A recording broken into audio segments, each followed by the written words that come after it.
Hey line walkers, this is Jaime A. Heidel, the articulate autistic, and I have a brand new video for you today. This one is called Why Autistic People Do That, video 31. We can't hear the tone in our voice. So this is something that I've been thinking about doing a video on for a while, but it's a little bit hard to explain not being able to hear the tone of your own voice. I know that when I first started doing videos, probably about 5 years ago, I started to do videos regularly enough, and I did record myself doing some audios because I thought I was going to get into the creepypasta scene, but it's just too much work. So I noticed that my voice sounded very flat when I would do recordings. And honestly, I don't think I ever realized how flat my voice sounds. I mean, I don't sound completely monotone. And I probably don't sound flat to you right now, but that's because I am purposefully adding inflection into my voice, whereas I never used to do that before because I didn't realize that I sounded flat and monotone when I spoke. So I want to share something with you. Now, I also found out something that I thought it was a little strange about the way the neurotypical brain works. I thought it was strange because I guess I just don't get it, but I guess neurotypical people can't smell their own breath. But that's not true of all neurotypical people, and autistic people primarily can smell their own breath. So I tried to do a poll around this, and you can imagine how many weird comments I got, like, why are you asking such a strange question? I can smell my own breath. I can smell breath at 50 paces if somebody comes near me, and I have such a sensitive nose when it comes to the smell of other people's breath and my own. So if I've eaten something or I haven't brushed my teeth recently, and it doesn't have to be a gross smell. It can just be, food, something normal. But I have this little talent where I can smell my own breath, and it is really not fun to have in the morning or in the mid-afternoon when I wake up, let's face it. Because, ew. So think of it this way. There is a method to this madness here. I promise there's a reason I'm comparing breath to the tone of voice. Let's say that, you know how you can't smell your own breath if you're neurotypical, or maybe if you're neurodiverse. And let's say you're having a conversation with somebody and like the whole time you've got like garlic shrimp breath from something you've eaten or whatever. You didn't have time to brush that morning, and it is just whacking the other person in the face. And of course, they're not going to be like, "Oh, good Lord, use a mint." People more often than not, unless they're close with you, aren't going to tell you that you have bad breath, because it is so societally unacceptable to tell someone they have bad breath or that they have body odor or anything like that. And what I'm understanding, correct me if I'm wrong, the average neurotypical person cannot do this. They don't realize if they have bad breath. They need other people to tell them, and then but at the same time, nobody tells them because it's societally unacceptable, So people just walk around having bad breath. Well, now for me, it's a tone of voice issue. I'm not saying all neurodiverse people are flat and monotone, but I definitely noticed that I was, but I didn't hear it. So just like you can't smell your own breath, I can't hear the tone in my voice. So one of the things that caused me a serious problem was not only did I sound very flat and very monotone in a lot of the conversations I would have with people, but I didn't know it. The only way I figured it out, I want to say it was about 6 or 7 years ago, I was talking to my aunt, and I was explaining something to her about, I don't understand why when I was a kid, people couldn't just tell by my facial expressions and my tone of voice that I was confused and scared. Because as I've said in other videos, my primary emotions are fear and confusion. And if I get confused, I get afraid. Sometimes if I get afraid, I get confused. But those are my primary emotions, unfortunately. Anxiety is my primary emotion. Love is one of my primary emotions too. But definitely there's that fear and anxiety. And my aunt just looked me dead in the eye. She was just like, you didn't have facial expressions. You didn't have a tone of voice. That was like a kick to the gut. Not a bad one. I'm glad she said something. But I was like, oh, because then it suddenly made sense. People were not responding to the words that were coming out of my mouth. They were responding to my monotone voice and my lack of facial expression. I never knew this. Never. And I guess I could understand now when I was distressed as a child, unless I was having a meltdown and I was screaming, people did not see it coming. They didn't understand how I was distressed or upset. I looked probably to them cold, unfeeling, uncaring. When I asked a question like I don't understand and I asked why, which I keep forgetting to do a video on the question why, it's so important. When I asked why and it would enrage people, when I would try to express my feelings, apparently I was only expressing them verbally. But the way I'm talking to you now, with the inflection, the facial expression, the gestures, the hand gestures really helped me, by the way. That is a learned behavior. And it's something that I've had to like force myself to do.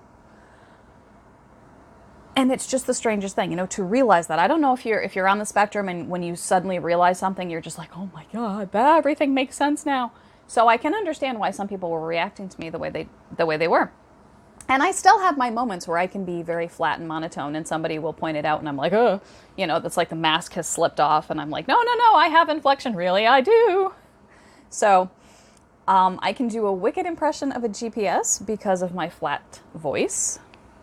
I'm very good at a robotic voice. So if robotic flat voices scare you, don't watch this next part, but I'm going to show you what I do. I know that some people who are neurodiverse do not like alien-like sounds, and I am really good at sounding like a robot, so here goes. Keep left. Your destination is on your left. Keep left. Take a right turn on Main Street. Take a left in 75 feet. Okay, I'll stop. Okay, it's over. You can watch now. Hi. All right. So that's apparently how I sounded without sounding like a robot, but just a very flat affect. Like, this is how I sounded. Hopefully this doesn't upset you or trigger you, but this is how I sounded, I guess, to other people. I guess I'll give an example. Let's say I was distressed about something or I was upset. I'd be like, saying to an adult, because this primarily happened when I was a child, but it probably happened all the time when I was an adult and I didn't realize it. But I would be like, I don't understand. What's wrong? Why are you upset with me? What's going on? That's what I thought I was projecting. Apparently, this is what I was doing. I don't understand. Why are you upset with me? What did I do wrong? I mean, I see how disconcerting that is. I do. But when I was younger and before I was aware of this lack of facial expression and lack of body language thing, I didn't know that's how I was expressing myself. So here I am desperately trying to get somebody to understand me and that I'm in real emotional pain and I really don't know what's going on. And I'm coming across like this. So no one's taking me seriously. And I can't tell you how strange that is because that's not what I heard. I heard tone. I heard inflection. I felt the pain. I was upset. I was confused. I was scared. And it wasn't coming across.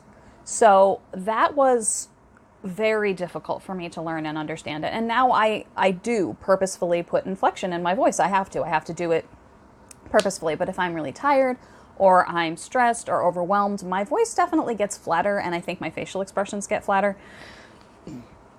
Pardon me. So I am curious if you are, whether you are neurotypical or neurodiverse, have you been told that you have a flat tone to your voice? Do you think that, oh, the breath thing, sorry, wow. Okay, so you know how society doesn't tell people that they have bad breath because that's inappropriate? Well, people, don't have a problem usually telling people that they have a bad tone in their voice. But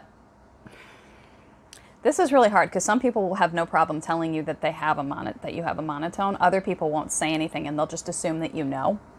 So here's where the politeness factor is a problem. So no one tells somebody that they have like the worst breath in the history of breath and they're walking around breathing on everybody, having no idea, and people are like avoiding them and don't want to talk to them. But they will never say, hey, you've got you might want to, here's a toothbrush. No one's going to say that. Well, sometimes, most of the time I found that people are not going to tell you, hey, you speak in a monotone. Did you know that? Because it's societal, it's considered impolite to do so. So I didn't find out until I was in my 30s. The only other clue I ever had was because I was starting to do stories and I was starting to listen to myself record. And what I would hear when the words were coming out of my mouth was completely different than what I would hear when I played the recording back. I was like, oh my God, is that really what I sound like?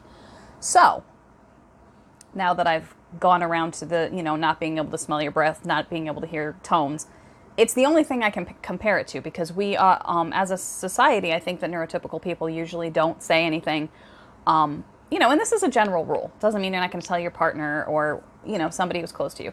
But it's a general rule. We don't usually talk about things like that in polite society. So if you are neurodiverse, when did you figure out that you spoke in a flat or monotone voice? Do you do anything to change it? Do you purposefully put inflection in your voice? Is it tiring? And did you have a flatter, maybe a flat face, or, you felt the emotions, but your face wasn't getting the message, basically. And for neurotypical people, if you have someone who is autistic in your life, have you noticed this behavior, and does this video help you a little bit to understand that, the words are so important to listen to when the autistic person is speaking, because sometimes the body language and the facial expressions and the voice, pardon me, it doesn't all come together. And so that's why it's critically important that you listen to the words that are coming out of this autistic person's mouth, because that's how they're trying to communicate with you. And oftentimes a meltdown can result in not being able to communicate with you and having you mistakenly think that there's some hidden message in their words, our words, when there really isn't.